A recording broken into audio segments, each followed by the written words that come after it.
اٹھا دو پردہ دکھا دو چہرہ کہ نور باری حجاب میں ہے زمانہ تاریک ہو رہا ہے کہ میرے قبر سے نکاب میں ہے صلاۃ یا رسول اللہ سلام یا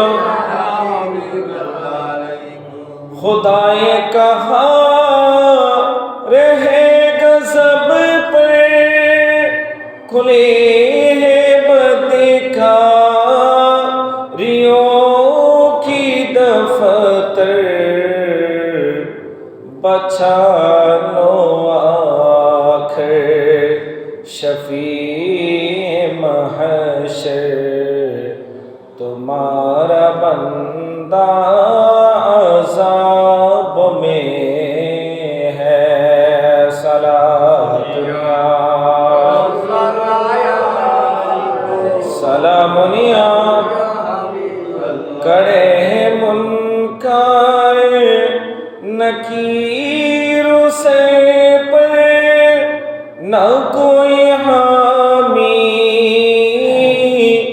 نہ کوئی آور بتا دو آخر میرے پیمبر کہ سخت مشکل جواب میں ہے صلاۃ یا رسول اللہ سلام یا حبیب اللہ علیکم بسم اللہ الرحمن الرحیم ومن يعمل من الصالحات وهو مؤمن فلا كفران لسعيه وإن له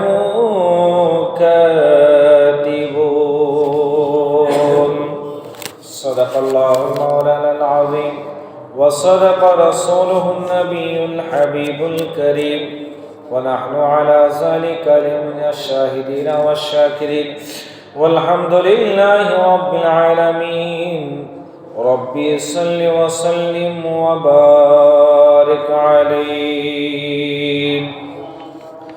সম্মানিত মুসল্লিয়ানে কেরাম রাহমানি ওয়া রাহমাকুমুল্লাহ তাআলা আসসালামু আলাইকুম ওয়া রাহমাতুল্লাহি ওয়া বারাকাতুহু মহান আল্লাহর দরবারে লাখো কোটি শুকরিয়া জ্ঞাপন করছি যে আল্লাহ পাক রব্বুল আলামিন আমাদের প্রত্যেককে পবিত্র শাবানুল মুআজ্জম শরীফের তৃতীয় জুমার নামাজ আদায়ের লক্ষ্যে মসজিদে আসার বসার সুযোগ করে দিয়েছেন সে রব্বুল আলামিনের শুকরিয়াতে একটিবার বলি আলহামদুলিল্লাহ। সাথে সাথে লাখো কোটি দুরুদ ও সালামের হাদিয়া নজরানা পেশ করছি দয়াল নবী কমলিওয়ালা নবী দো জাহানের বাদশা নবী রহমাতুল লিল আলামিন সরকার মুস্তাফা সাল্লাল্লাহু তাআলা আলাইহি ওয়াসাল্লাম নূরানি কদম মুবারকে দয়াল নবী মদিনার জমিন থেকে আমাদের প্রত্যেকের দরুদ ও সালামকে কবুল করে সকলে বলে আমিন। সাথে সাথে মাগফিরাত আর নাজাত কামনা করছি আমাদের যে সকল মুরব্বীরা আমাদেরকে ছেড়ে অন্ধকার কবরের বাসিন্দা হয়েছেন রব্বুল আলামিন আজকের পবিত্র জুমার দিনের সাদাকায় তাদের কবরগুলোকে জান্নাতের বাগান বানিয়ে দিক সকল বলে আমিন। সম্মানিত হাজিরিন পবিত্র শাবানুল মুআজ্জম শরীফ দেখতে দেখতে আমাদের কাছ থেকে বিদায় নিচ্ছেন। মানুষের হায়াতে জিন্দেগি খুবই সংকীর্ণ হয়ে গিয়েছে, সংক্ষিপ্ত হয়ে গিয়েছে। এমন একটি জামানায় আমরা চলে এসেছি, দিন চলে যাচ্ছে, মাস চলে যাচ্ছে, এত দ্রুতভাবে চলে যাচ্ছে। রাসূল পাক সাল্লাল্লাহু আলাইহি ওয়াসাল্লাম বলেছেন আখিরি জামানার মধ্যে এমন সময় আসবে যখন বছর যাবে মাসের মতো, মাস যাবে সপ্তাহের মতো, সপ্তাহে যাবে দিনের মতো, আর দিন যাবে ঘন্টার মতো, ঘন্টা যাবে কয়েক সেকেন্ডের মতো। ঠিক সেভাবে আমরা এখন দিন পার করছি। শাবানুল মুআজ্জম শরীফ এসেছে, কয়েকদিন হচ্ছে, কিন্তু আবার আমাদের কাছ থেকে বিদায় নিচ্ছে। মাহে রমজানুল মুবারকের বার্তা আমাদেরকে দিচ্ছে। কিন্তু আমরা যে হায়াতে জিন্দেগি করছি, এই হায়াতে জিন্দেগির জন্য এই যে আমাদের কাছ থেকে যে হায়াত চলে যাচ্ছে, প্রত্যেকটা দিন, প্রত্যেকটা মুহূর্ত, প্রত্যেকটা সময়, যে মুহূর্তগুলোর হিসাব আল্লাহর দরবারে দিতে হবে। কথা বলেন ঠিক কিনা?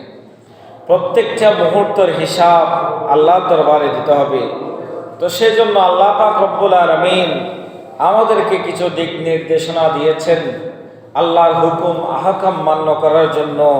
যে সময়গুলো চলে যাচ্ছে ওই সময়গুলোর হিসাব দেওয়ার জন্য আল্লাহ পাক রব্বুল আলামিন কিছু দিক নির্দেশনা দিয়েছেন। যে অল্প আমলগুলো করলে আল্লাহ পাক রব্বুল আলামিন বান্দাদেরকে ওই আমলের উসিলায় আল্লাহ পাক রব্বুল আলামিন বান্দাদেরকে নাজাত দিবেন। জোরে বলুন সুবহানাল্লাহ। সালাতুন ইয়া রাসূলুল্লাহ, সালামুন ইয়া হাবিবাল্লাহ আলাইকুম। সেজন্য আমরা যে আজকে আছি, হয়তো বা কালকে নাই, এই সময়ের জন্য আমাদের থেকে মনে করতে হবে আমরা যে আল্লাহ দরবারে আল্লাহর সাথে যে সাক্ষাৎ করব, ওই সাক্ষাৎ করার জন্য আমাদের কিছু আমলের প্রয়োজন আছে না নাই? আমাদের কিছু আমলের প্রয়োজন আছে। ওই আমলগুলো অবশ্যই দরকার। কিছু কিছু আমল আমরা যে আল্লাহর সামনে দাঁড়াবো, আমরা যে একজন মনিবের সামনে দাঁড়াবো, আমরা কি নিয়ে দাঁড়াবো? আমাদের কাছে কি আছে? যখন কোনো মানুষ কোথাও চাকরি করে, যখন চাকরি করে ওই চাকরির অফিসের মধ্যে একজন বস রয়েছে, তো আপনি যদি কোনো কাজ না করেন আপনার মালিকের সামনে, বসের সামনে কিভাবে দাঁড়াবেন? কথা বলেন ঠিক কিনা? আপনি যদি কোনো কাজ না করেন, আপনাকে যে দায়িত্বগুলো দেওয়া হয়েছে ওই দায়িত্বগুলো যদি আপনি পালন না করেন, আপনি কিভাবে আপনার মালিকের সামনে দাঁড়াবেন? সেজন্য রাসূল পাক সাল্লাল্লাহু আলাইহি ওয়াসাল্লাম বলছেন, হে আমার উম্মতরা, তোমরা কিছু ভালো কাজ করো, কিছু আমল করো, যে আমলগুলোর কারণে তোমরা আল্লাহর দরবারে দাঁড়াতে পারবে। জোরে বলুন সুবহানাল্লাহ। না হলে তোমাদের থেকে শর্মিন্দা হতে হবে, লজ্জিত হতে হবে। তোমরা আল্লাহ পাক রব্বুল আলামিন তোমাদেরকে যে হায়াত দিয়েছেন, ওই হায়াতের বাজেট খুবই অল্প, খুবই সংকীর্ণ। এই সামান্য হায়াতে তোমাদের থেকে অনেক কাজ করতে হবে। কেননা মৃত্যুর পরবর্তী জগৎ এটা হচ্ছে তোমাদের জন্য চিরস্থায়ী। জোরে বলুন সুবহানাল্লাহ। সেজন্য একদিন হযরতে মুআয ইবনে জাবাল রাদিয়াল্লাহু তিনি বলতে লাগলেন, ইয়া রাসূলুল্লাহ আওসিনি, ইয়া রাসূলুল্লাহ আমাকে কিছু উপদেশ করুন। তখন রাসূল পাক সাল্লাল্লাহু আলাইহি ওয়াসাল্লাম বললেন, ফাকালা ইযা আমিলতা সাইয়্যাতান ফাআমাল বিজামবিহা হাসানাতা সিররা ওয়া আলানিয়া। জোরে বলুন সুবহানাল্লাহ। রাসূল পাক সাল্লাল্লাহু আলাইহি ওয়াসাল্লাম বলছেন, ওগো মুআয, তুমি যখন কোনো খারাপ কাজ করে ফেলবা, যখন কোনো খারাপ আমল করবা, তখন তুমি সাথে সাথে গোপনে হোক প্রকাশ্যে হোক কোনো একটা ভালো কাজ করো। জোরে বলুন সুবহানাল্লাহ। কেননা যখন তুমি ওই ভালো কাজটি করবে, ওই ভালো কাজের সাদকায় আল্লাহ পাক রব্বুল আলামিন ওই তোমার খারাপ আমলটিকে বন্ধ করে দিবে। জোরে বলুন সুবহানাল্লাহ। সালাতুন ইয়া রাসূলুল্লাহ, সালামুন ইয়া হাবিবাল্লাহ আলাইকুম। এরপরে তিনি বলতে লাগলেন, ইয়া রাসূলুল্লাহ, ইয়া হাবিবাল্লাহ আমাকে আরো উপদেশ দিন। তখন রাসূল পাক সাল্লাল্লাহু আলাইহি ওয়াসাল্লাম বলতে লাগলেন, ওগো মুআয, তুমি আল্লাহ পাক রব্বুল আলামিনকে এমনভাবে লজ্জা করো, আল্লাহর সামনে এমনভাবে লজ্জিত হও, তোমাকে আল্লাহ পাক রব্বুল আলামিন দেখছেন, তুমি আল্লাহর সামনে একটু লজ্জিত হও। কেমনভাবে লজ্জিত হবে?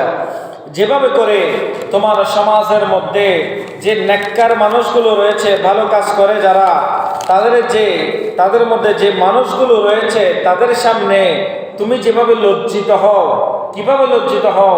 যখন আমরা আমাদের সমাজের মধ্যে দেখতে পাই একজন পরহেজগার ব্যক্তি, একজন মুত্তাকি ব্যক্তি, ভালো ব্যক্তি, ওনার সামনে যত বড় অপরাধী থাকুক না কেন, তার সামনে গেলে আমরা একটু শর্মিন্দা হয়ে যাই। কথা বলেন ঠিক কিনা? তার সামনে গেলে আমরা একটু লজ্জিত হয়ে যাই। যখন কোনো ভালো মানুষকে মানুষ চোখে দেখে, সামনে দেখে, তখন সেই মানুষকে দেখে আমরা কি হয়ে যাই? একটু নরম হয়ে যাই, আমরা একটু লজ্জিত হয়ে যাই।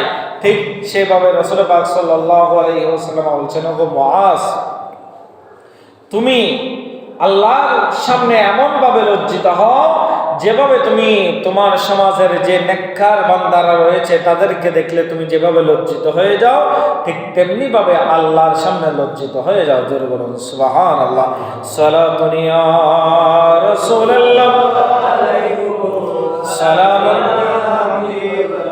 এরপরে হযরত মুআজ রাদিয়াল্লাহু আনহু বলতে লাগলেন, ইয়া রাসূলুল্লাহ, ইয়া হাবিবাল্লাহ, আমাকে আরো কিছু নসিহত করুন, আরো কিছু উপদেশ দিন। রাসূল পাক সাল্লাল্লাহু আলাইহি ওয়াসাল্লাম হযরত মুআজ ইবনে জাবাল রাদিয়াল্লাহু আনহুকে বলতে লাগলেন, ওগো মুআজ, শোনো শোনো, যখন তুমি নামাজ আদায় করো, যখন তুমি আল্লাহর দরবারে সিজদা দাও, ওই মুহূর্তের মধ্যে নামাজ তুমি এমন ভাবে আদায় করো যেন এটা হচ্ছে তোমার জীবনের শেষ নামাজ। জোরে বলুন সুবহানাল্লাহ। আল্লাহ দরবারে সিজদা দিবা, আল্লাহ দরবারে কান্নাকাটি করবা, নামাজ আদায় করবা। ওই নামাজ যেন আল্লাহ দরবারে কবুল হয়, সেই জন্য তোমার মনের ভিতর ইরাদা রাখতে হবে, আমি নামাজ পড়ছি, হয়তোবা পরের ওয়াক্ত আমি আর সুযোগ পাবো না, সেজন্য এমন ভাবে নামাজ আদায় করতে হবে যেন সেটা আমার জীবনের শেষ নামাজ। জোরে বলুন সুবহানাল্লাহ। সালাতুন ইয়া রাসূলুল্লাহ সালামুন ইয়া হাবিবাল্লাহ আলাইকুম। সুতরাং আমাদের থেকে কি করতে হবে? নামাজ যখন আমরা আদায় করব, যখন আমরা আল্লাহর ইবাদত বন্দেগী করব, তখন ওই মুহূর্তের মধ্যে, এটা হচ্ছে আমার নবীজির শিক্ষা, ওই মুহূর্তের মধ্যে কি করতে হবে? মনে করতে হবে এই নামাজ আমার জন্য আখেরি নামাজ, আমার জন্য শেষ নামাজ। মনে রাখবেন, যখন ওই চিন্তা আপনার মনের ভিতরে চলে আসবে, আপনি আল্লাহর ইবাদত করছেন, এমন ভাবে আল্লাহর ইবাদত করছেন, এটা আপনার জীবনের শেষ, এরপরে আপনি আর সুযোগ পাবেন না, তখন দেখবেন অটোমেটিকলি আপনার অন্তরের মধ্যে ভয় চলে আসবে। কথা বলেন ঠিক কিনা? সুতরাং নামাজ আদায় করতে হবে কিভাবে? নামাজ যখন আদায় করবে তখন মনে মনে চিন্তা করবেন, এটা হচ্ছে আমার জীবনের শেষ নামাজ, হয়তোবা আমি আর সুযোগ পাবো না আল্লাহর দরবারে সিজদা দেওয়ার জন্য। যখন ওই সিজদা আল্লাহর দরবারে দিবেন, আল্লাহর দরবারে ওই সিজদা কবুল হয়ে যাবে। জোরে বলুন সুবহানাল্লাহ। সালাতুন ইয়া রাসূলুল্লাহ সালামুন ইয়া হাবিবাল্লাহ আলাইকুম। আল্লাহর দরবারে যখন আপনি সিজদা দিবেন, ওই সিজদা যখন আল্লাহর দরবারে কবুল হয়ে যাবে, কিয়ামতের ময়দানে ওই একটি সিজদার উসিলায় আল্লাহ পাক রব্বুল আলামিন আপনাকে জান্নাত দিয়ে দিবে। জোরে বলুন সুবহানাল্লাহ। সালাতুন ইয়া রাসূলুল্লাহ সালামুন ইয়া হাবিবাল্লাহ আলাইকুম। এরপরে হযরত মুআজ ইবনে জাবাল রাদিয়াল্লাহু আনহু বলতে লাগলেন, ইয়া রাসূলুল্লাহ, ইয়া হাবিবাল্লাহ, আমাকে আরো কিছু উপদেশ দেন। তখন রাসূল পাক সাল্লাল্লাহু আলাইহি ওয়াসাল্লাম বলতে লাগলেন, ওগো মুআজ, তুমি দুনিয়ার জমিনের মধ্যে আল্লাহর জিকির করো, বেশি বেশি করে আল্লাহর জিকির করবে এবং কোরআন তেলাওয়াত করবে। জোরে বলুন সুবহানাল্লাহ। যখন তুমি আল্লাহর জিকির করবা, যখন তুমি কোরআন তেলাওয়াত করবা, ওই কোরআনের নূর দ্বারা তোমার অন্তরকে আলোকিত করে দিবে, ওই কোরআন তোমার অন্তরের মধ্যে আলোকিত করে দিবে এবং তোমার জীবনকে সুন্দর করে সাজিয়ে দিবে। যখন তুমি আল্লাহর জিকির করবা, তখন তোমার মরা কলব জিন্দা হয়ে যাবে। জোরে বলুন সুবহানাল্লাহ। আমরা অনেক গুনাহ করি, অনেক পাপ করি, মানুষ গুনাহ করে, মানুষের কাজ গুনাহ করা, মানুষ গুনাহ করতে করতে করতে করতে এমন অবস্থা হয়ে যায় যেমন একটা লোহাকে পানির মধ্যে রাখলে দীর্ঘদিন ধরে রাখতে রাখতে ওই লোহার মধ্যে মরিচা পড়ে কি পড়ে না? মরিচা পড়ে যায়, ওই লোহার মধ্যে জং ধরে যায়। বিভিন্ন জিনিস অনেক দিন রাখলে এটা পুরাতন হয়ে যায়, ময়লা হয়ে যায়, অনেক ময়লা হয়ে যায়। আমাদের কাপড় চোপড় যেগুলো রয়েছে এগুলো অনেক দিন রাখলে ময়লা হয়ে যায়। যখন আমরা সাবান দিয়ে ওয়াশ করি, ড্রাই ওয়াশ করি, তখন সেটা পরিষ্কার হয়ে যায়। ওই লোহার মধ্যে যখন জং ধরে তখন আমরা সেটাকে সিরিজ কাগজ দিয়ে যখন ডলা দেই, ওই লোহা পরিষ্কার হয়ে যায়। ঠিক তেমনি ভাবে রাসূল পাক সাল্লাল্লাহু আলাইহি ওয়াসাল্লাম বলছেন, মানুষ যখন গুনাহ করে, গুনাহ করতে করতে মানুষের অন্তর কলব ময়লা হয়ে যায়, সেখানে অনেকগুলো ময়লা জমে যায়। তখন মানুষের কলব সেটা অন্ধকার হয়ে যায়, সেটা আর ভালো মন্দ কোনো কিছু দেখে না। তখন মানুষ শুধু গুনাহ করতে থাকে, গুনাহ করতে থাকে। এইভাবে গুনাহ করতে করতে তার কলবটি ওই লোহার মতো মরিচা ধরে যায়। রাসূল পাক বলছেন, যখন বান্দা আল্লাহর জিকির করে, আল্লাহর সান্নিধ্য গিয়ে আল্লাহর জিকির করে, কোরআন তেলাওয়াত করে, ওই মুহূর্তের মধ্যে আল্লাহ পাক রব্বুল আলামিন ওই কোরআন তেলাওয়াতের মাধ্যমে, আল্লাহর জিকিরের মাধ্যমে তার কলবকে সুন্দর করে দেয়। জোরে বলুন সুবহানাল্লাহ। সালাতুন ইয়া রাসূলুল্লাহ, সালামুন ইয়া হাবিবাল্লাহ আলাইকুম। রাসূল পাক সাল্লাল্লাহু আলাইহি ওয়াসাল্লাম বলেন, ওগো মুআজ শোনো শোনো, যখন তুমি আল্লাহর জিকির করবা, কোরআন তেলাওয়াত করবা, ওই কোরআনে কারীমা যখন তুমি আসমানি জগতে যখন তোমার মৃত্যু হবে, ওই মুহূর্তের মধ্যে ওই কোরআন তোমার অন্তরের মধ্যে তোমার জন্য নূরের আলো জ্বলবে। জোরে বলুন সুবহানাল্লাহ। এবং দুনিয়াতে থাকতে তোমার জীবনকে ওই কোরআন রাঙিয়ে দিবে। ওই কোরআনের নূর দ্বারা তোমার অন্তরকে সহ তোমার গোটা জীবনকে আলোকিত করে দিবে। জোরে বলুন সুবহানাল্লাহ। সালাতুন ইয়া রাসূলুল্লাহ, সালামুন ইয়া হাবিবাল্লাহ আলাইকুম। এরপরে রাসূল পাক সাল্লাল্লাহু আলাইহি ওয়াসাল্লাম বলতে লাগলেন, ওগো মুআজ শোনো শোনো, তুমি দুনিয়ার জমিনের মধ্যে যখন থাকবা, তুমি দুনিয়ার জমিনের মধ্যে তোমার চাইতে যারা নিচু ব্যক্তি আছে তুমি তাদেরকে লক্ষ্য করবা। জোরে বলুন সুবহানাল্লাহ। তোমার চাইতে যারা উচ্চবিত্ত আছে তাদের দিকে তুমি তাকাইও না, যারা তোমার দিকে নিচু রয়েছে তাদের দিকে তাকাও। কারণ কেননা আল্লাহ পাক রব্বুল আলামিন যাকে ইচ্ছা তাকে দান করেন, যাকে ইচ্ছা সম্পদ দান করেন, যাকে ইচ্ছা আল্লাহ পাক রব্বুল আলামিন গরীব বানিয়েছেন, সেটা একমাত্র কার ইচ্ছা? জোরে বলুন না, কার ইচ্ছা? এখন একজন ব্যক্তির অনেক টাকা সম্পদ আছে, আমার নাই, তো আমি কি আল্লাহকে জিজ্ঞেস করতে পারবো, গো আল্লাহ তুমি তাকে দিয়েছো আমাকে কেন দাও নাই? সেটা বলতে পারবো? সেটা কখনো বলতে পারবো না। সেজন্য রাসূল পাক সাল্লাল্লাহু আলাইহি ওয়াসাল্লাম বলেছেন, ওগো মুআজ তোমার অন্তরকে কখনো ছোট করিও না। সব সময় তুমি দেখবা কোন জিনিসটি তোমার চাইতে নিচু রয়েছে, কোন ব্যক্তি তোমার চাইতে নিচু রয়েছে, কোন ব্যক্তি গরিব রয়েছে, তোমার চাইতে দারিদ্র রয়েছে, তার দিকে তাকাও। হযরত মূসা আলাইহিস সালাতু ওয়াস সালাম যখন তুর পাহাড়ের মধ্যে আল্লাহর সাথে দিদার করতে যেতেন, সাক্ষাৎ করতে যেতেন, একদিন পথের মধ্যে একজন ব্যক্তি বললেন, ওগো মূসা শোনো শোনো, আল্লাহ পাক রব্বুল আলামিন আমাকে অনেক সম্পদ দিয়েছেন, এত এত সম্পদ দিয়েছেন, যে সম্পদ আমি কিভাবে ব্যয় করব সেটা জানি না, আমার কাছে অনেকগুলো সম্পদ রয়েছে। তুমি যখন আল্লাহর সাথে দিদার করবা, সাক্ষাৎ করবা, ওগো মূসা আল্লাহর দরবারে ফরিয়াদ করবা, আল্লাহ যেন আমার সম্পদ একটু কমিয়ে দেয়। জোরে বলুন সুবহানাল্লাহ। এরপরে আর কিছু দূর যাওয়ার পরে আরেকজন ব্যক্তি ধরলেন, ওগো মূসা আমি জানি তুমি তুর পাহাড়ে যাচ্ছ আল্লাহর সাথে দিদার করার জন্য, সাক্ষাৎ করার জন্য। তুমি আল্লাহকে বলবা, তুমি তো নবী, তোমার দোয়া কবুল হয়ে যাবে। তুমি আল্লাহকে বলবা, আল্লাহ আমাকে অনেক দরিদ্র বানিয়েছেন, অনেক গরিব বানিয়েছেন, তুমি একটু আল্লাহর দরবারে বলবা আল্লাহ পাক রব্বুল আলামিন যেন আমাকে সম্পদ দিয়ে দেয়। জোরে বলুন সুবহানাল্লাহ। মূসা আলাইহিস সালাতু ওয়াস সালাম তুর পাহাড়ের মধ্যে যখন গেলেন, আল্লাহর সাথে দিদার করলেন, সাক্ষাৎ করলেন, কথাবার্তা বলার পরে আল্লাহকে বলতে লাগলেন, ওগো আল্লাহ, আমার একজন উম্মত বলেছে তার অনেকগুলো সম্পদের দরকার, সে ব্যক্তি কি করবে? আল্লাহ বলছে, ওগো মূসা, তোমার ওই উম্মতকে বলবা বেশি বেশি করে আমি আল্লাহর শুকরিয়া আদায় করতে। জোরে বলুন সুবহানাল্লাহ। সেই ব্যক্তি যত আমি আল্লাহর শুকরিয়া আদায় করবে, আমি তার সম্পদ বাড়িয়ে দেব। এরপরে মূসা বলতে লাগলেন, ওগো আল্লাহ, আর একজন ব্যক্তি বলেছেন তার নাকি অনেকগুলো সম্পদ, কিছু সম্পদ কমিয়ে দেওয়ার জন্য।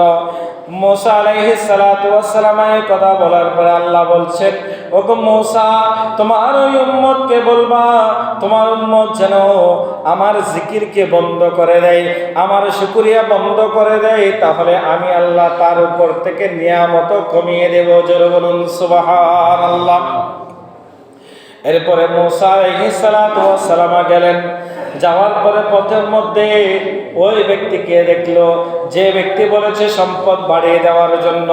ওই ব্যক্তিকে বলতে লাগলো, ওগো আমার ভাই শোনো, আল্লাহ বলেছেন তুমি যদি বেশি বেশি করে আল্লাহর শুকরিয়া আদায় করো, তাহলে আল্লাহ পাক রব্বুল আলামিন তোমাকে নিয়ামত বাড়িয়ে দিবেন। জোরে বলুন সুবহানাল্লাহ। ওই ব্যক্তি বলতে লাগলো, আল্লাহ তো আমাকে এমনও দেয় নাই, আমার তো কোনো কিছুই নেই, আমার তো কোনো সম্পদ নাই, আমি আল্লাহর দরবারে কি শুকরিয়া করব? জোরে বলুন না নাউজুবিল্লাহ। আল্লাহ আমাকে সম্পদ দেন নাই, আমি কেন শুকরিয়া করব?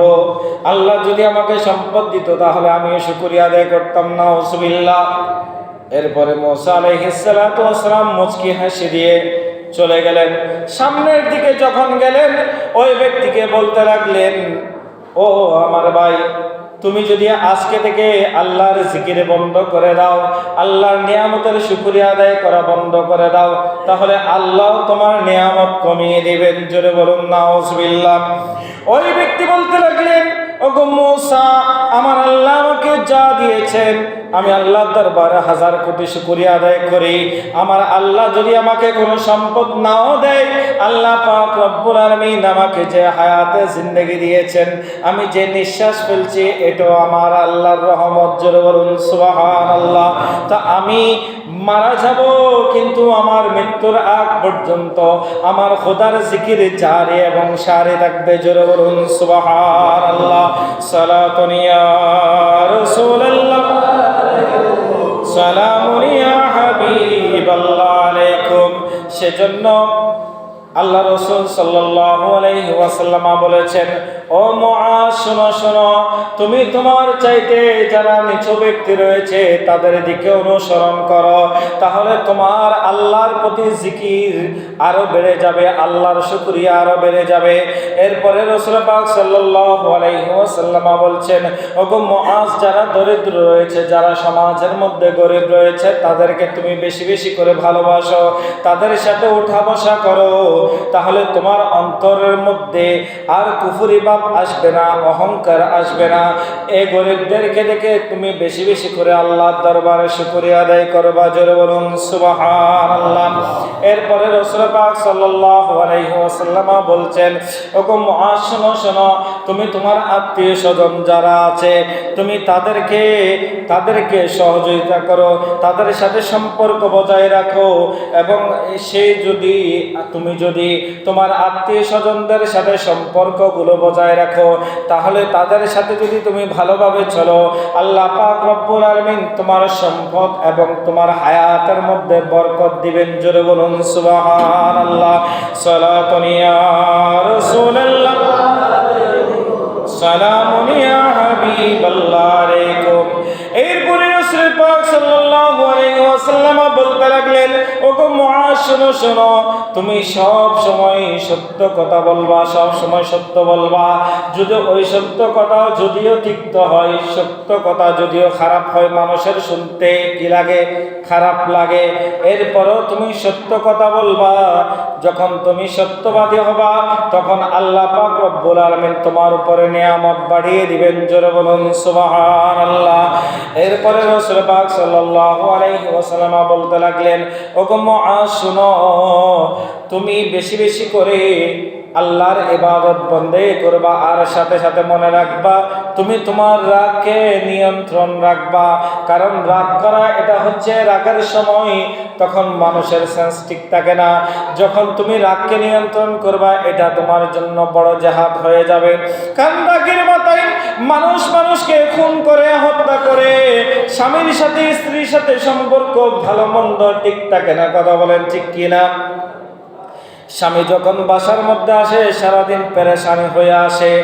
আমার মা বোনরা ঘরের দুয়ারের মধ্যে থাকবে, স্বামীর একটু সেবা যত্ন করবে, স্বামীর সাথে ভালো আচরণ করবে। কারণ ওই মুহূর্তের মধ্যে বাহির থেকে আসে, হয়তোবা অনেক সময়ের মধ্যে মাথা গরম থাকে। কথা বলেন ঠিক কিনা? অনেক ব্যক্তি আছে আমাদের সমাজের মধ্যে মাথা যখন রাগ থাকে ওই সময় স্বামী স্ত্রী ঝগড়া করে, অনেক সময় ঝগড়ার মধ্যে থেকে স্বামী স্ত্রীকে তালাক দিয়ে দেয়। এমনও আছে না নাই? পরবর্তীতে আসে, হুজুর আমি তো মাথা গরম ছিল, আমি আমার স্ত্রীকে তালাক দিয়ে দিয়েছি, এখন কি হবে? তখন তো আমার সেন্স ঠিক ছিল না। এরকম আছে না নাই আমাদের সমাজে? আপনারা হয়তো বা জানেন না, আমাদের কাছে অনেকজনে আসে এরকম, হুজুর মাথা ঠিক ছিল না, গরম ছিল, বউর সাথে ঝগড়া করেছে, এখন তালাক দিয়ে দিয়েছে, এখন কি হবে? এটার জন্য আসে। কিন্তু এটার মাসালা, এটার ফয়সালা কিন্তু অনেক কঠিন। বর্তমান সময়ের মধ্যে এটা দেখা যায়, মাথা গরম হয়ে গিয়েছে কিন্তু তালাক দিচ্ছে, এরকম আছে না নাই? তো সুতরাং আমার মা বোনদেরকেও বলি, ভাইদেরকেও বলি, যখন স্বামী গরম হবেন তখন স্ত্রী ঠান্ডা থাকতে হবে। যখন স্ত্রীরা গরম হবে তখন স্বামীর থেকে একটু কি থাকতে হবে? শান্ত থাকতে হবে। দরকার হলে ঘর থেকে বের হয়ে চলে যাবেন, কিছুক্ষণ অন্য জায়গায় বসবেন, একাকী বসবেন, কিন্তু রাগ করা যাবে না। যখন আপনি রাগ করবেন তখন ওই মুহূর্তের মধ্যে শয়তান আপনাকে প্ররোচনা দেবে। রাগের মাথায় ভাই ভাইকে খুন করছে, কথা বলেন ঠিক কিনা? সন্তান বাবাকে খুন করছে, মাকে খুন করছে। আজকে আমাদের সমাজের মধ্যে এত ফিতনা ফেসাদ বেড়ে যাচ্ছে একমাত্র শুধুমাত্র কি আমাদের রাগ কন্ট্রোল না থাকার কারণে। সেজন্য রাসূল পাক সাল্লাল্লাহু আলাইহি ওয়াসাল্লাম বলছেন, এটা হযরত মুআজ রাদিয়াল্লাহু আনহু বলে নাই, এটা সমগ্র উম্মাহকে রাসূল পাক সাল্লাল্লাহু আলাইহি ওয়াসাল্লাম শিক্ষা দিয়েছেন। তোমরা যখন রাগ করবে তখন তোমাদের রাগকে তোমরা কি করো? নিয়ন্ত্রণ করো। এই রাগের কারণে মানুষের সংসার নষ্ট হয়ে যায়, পরিবার নষ্ট হয়ে যায়। অনেকে দেখা যায় রাগের কারণে আমাকে টাকা কম দিয়েছে কেন, আমি চাকরি ছেড়ে দিলাম, এরকম আশা নাই। রাগের মাথায় বলে ফেলে, বন্ধুদেরকে বলে, আরে বন্ধু বলিস না, আজকে আমাকে অফিসের মধ্যে টাকা কম দিয়েছে। তো বন্ধু কি বলে? চাকরি ছেড়ে দে, দরকার নাই তো। যেখানে তো সম্মান নাই সেখানে চাকরি করার দরকার নাই। এবার চাকরি ছেড়ে দিয়েছেন, বউ ছেলে নিয়ে এবার মাসকে মাস বেকার বসে আছে। কথা বলেন ঠিক কিনা? এটা কিসের কারণে? ওই রাগের কারণে। সুতরাং সামান্য বিষয় নিয়ে রাগ যখন করবেন, রাগ করলেও কি করতে হবে? রাগটাকে কি করতে হবে? নিয়ন্ত্রণ করতে হবে। এটা হচ্ছে আমার নবীজির শিক্ষা। জোরে বলুন সুবহানাল্লাহ। সালাতুন ইয়া রাসূলুল্লাহ, সালামুন ইয়া হাবিবাল্লাহ আলাইকুম। এরপরে রাসূল পাক সাল্লাল্লাহু আলাইহি ওয়াসাল্লাম বলছেন, ওগো মুআজ শোনো শোনো, তুমি কোনো মানুষের সাথে কারো সাথে দুর্ব্যবহার করিও না। কারণ তুমি এমন মানুষের সাথে দুর্ব্যবহার করবা, হয়তোবা ওই ব্যক্তিকে তুমি আজকে দেখেছ, আর কোনোদিন দেখতে পাবে না। তুমি মৃত্যুর আগ পর্যন্ত ওই ব্যক্তিকে আর দেখবে না। সুতরাং তার সাথে তুমি দুর্ব্যবহার করিও না, খারাপ ব্যবহার করিও না কোনো ব্যক্তির সাথে। কারণ মানুষ যখন একটা আঘাত পায় সেটা একটা দাগ লেগে যায়। যখন তুমি কারোর সাথে খারাপ ব্যবহার করবা, দুর্ব্যবহার করবা, তখন তার অন্তরের মধ্যে, কলবের মধ্যে একটা দাগ লেগে যাবে। সে আজীবন আফসোস করবে। অনেক ব্যক্তি দেখা যাবে, তুমি যখন কারো সাথে দুর্ব্যবহার করেছো, ওই ব্যক্তি ওটা আজীবন মনে রাখবে, ওই ব্যক্তি ছোট হয়ে যাবে। তখন ওই ব্যক্তির অন্তরের মধ্যে আল্লাহর উপরে যে একটা আস্থা আছে, সেই আস্থা চলে আসবে। আল্লাহ, আমি তো কোনো অপরাধ করি নাই, কিন্তু সে আমার সাথে দুর্ব্যবহার করেছে, আল্লাহ তার বিচার তুমি করিও। জোরে বলবো না নাউজুবিল্লাহ। ওই ব্যক্তি যখন বলবে, আল্লাহ আমি তার সাথে কোনো অন্যায় করি নাই, কিন্তু সে আমার উপরে দুর্ব্যবহার করেছে, আল্লাহ এটার বিচার তুমি করিও। তখন আপনার দুনিয়া আখিরাত দোনোটাই বরবাদ। জোরে বলুন নাউজুবিল্লাহ। সেজন্য রাসূল পাক সাল্লাল্লাহু আলাইহি ওয়াসাল্লাম বলেছেন, তোমরা কি করো? মানুষের সাথে ভালো ব্যবহার করো, সুন্দর ব্যবহার করো, কারোর সাথে দুর্ব্যবহার করিও না। কেননা তোমার একটা সামান্য দুর্ব্যবহারের কারণে তোমার দুনিয়া এবং আখিরাত নষ্ট হয়ে যাবে। আল্লাহ পাক রব্বুল আলামিন আমাদেরকে সঠিক বুঝদান করে। সকলে বলে আমিন। সালাতুন ইয়া রাসূলুল্লাহ, সালামুন ইয়া হাবিবাল্লাহ। যখন আপনি মানুষদের সাথে ভালো ব্যবহার করবেন, তখন মানুষও আপনাকে ভালোবাসবে। কথা বলেন ঠিক কিনা? দুনিয়ার প্রেম থেকে আপনি দূরে সরে যাবেন যখন কারোর সাথে খারাপ ব্যবহার করবেন।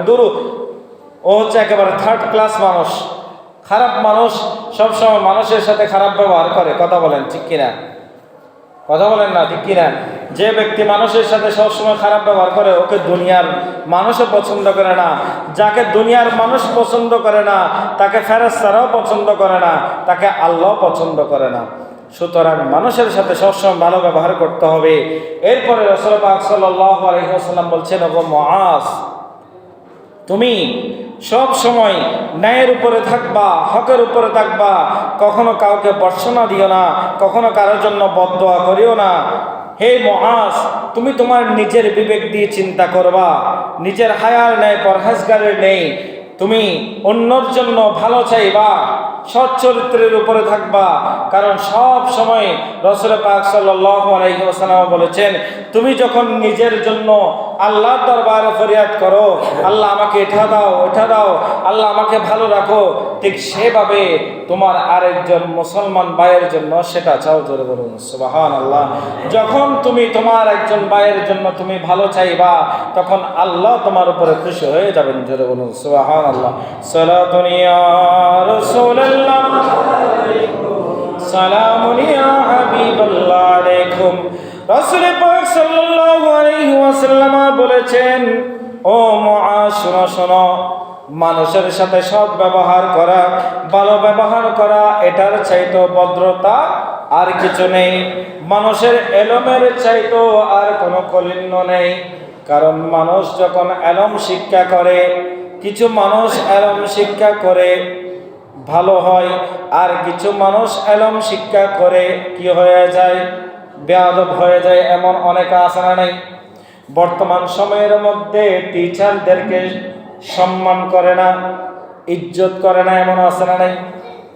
আজকে আমাদের সমাজের মধ্যে শিক্ষকদেরকে লাঞ্ছিত করছে, এমনও শিক্ষা জাতি আছে না নাই?